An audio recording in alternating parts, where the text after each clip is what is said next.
And in just a few hours, we'll hear the first official verdict on a huge construction project. It could affect the future of the oil sands. Enbridge wants to build a pipeline to carry bitumen nearly 1,200 kilometers from Alberta to Kitimat on the coast of BC, where it can be loaded onto tankers for export. The National Energy Board held hearings for more than a year into the $6.5 billion project, and the report is out later today. Anything to do with the oil sands is followed closely in the country's oil capital. Erin Collins joins us now from Calgary with more on this big announcement pending later today. So, Erin, the whole pipeline issue is so highly charged in political terms. Just recap the basic arguments for and against this particular project. Yeah, that's right. Very divisive and very politically polarizing, the conversation about this project. On the one side, you have people who are concerned about the environmental impact, not only of this project, but also of the source of the energy resource that's going to be transported by this project. Obviously, that's the oil sands. There's a group of people out there that just think the oil sands is not good for the environment. Now, then there's the actual pipeline, which will be cutting through pristine parts of British Columbia. The worry there, obviously, what if it leaks? How will we clean it up? Will we be able to get to it in time? Now, politically, both the leaders of the NDP and the Liberal Party of Canada have come out and said they are not in favor of this project. They don't want to see it go ahead.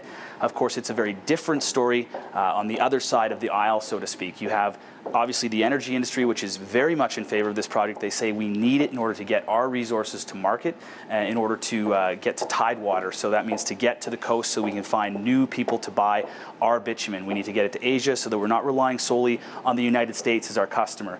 Now, that is certainly an argument that the Conservative government has echoed, has supported, and here is how Minister Joe Oliver puts it.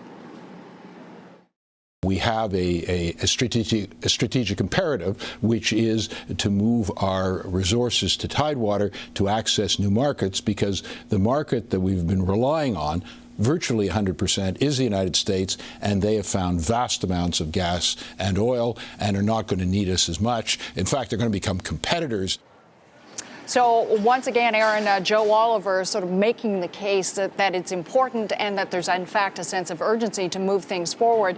One way or the other, whether the National Energy Board backs the project going forward or not, it will set, obviously, in motion quite a chain reaction.